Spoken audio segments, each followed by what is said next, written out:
അപ്പോൾ കേസീസ് ആക്ടിൻ്റെ പുതിയ അമെൻമെൻറ്റിലൂടെ കൂട്ടിച്ചേർക്കപ്പെട്ട ഒരു പുതിയ സെക്ഷനാണ് section 57E, cooperative revival fund scheme. ഇത് ക്രിയേറ്റ് ചെയ്യുന്നത് ഗവൺമെൻറ്റാണ്. ഈ ഫണ്ട് ക്രിയേറ്റ് ചെയ്യുന്നത് ഗവൺമെൻറ്റാണ്.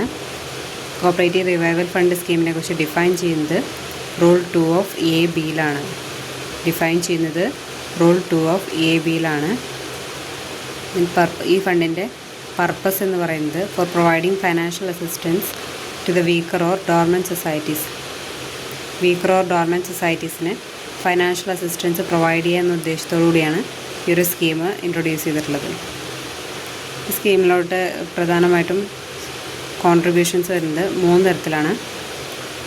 അതായത് first one, not more than 15% of the reserve fund as per section 56 of 1A.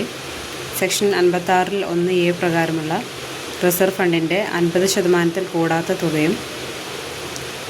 തുകയോ. രണ്ടാമത്തേത്, not more than 50% of the agriculture credit stabilization fund.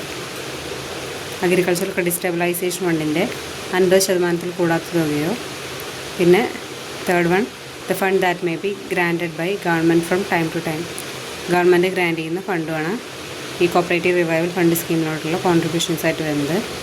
Contributions കൊടുക്കുന്നത് stronger ആയിട്ടുള്ള societies ആയിരിക്കും. Okay, thank you.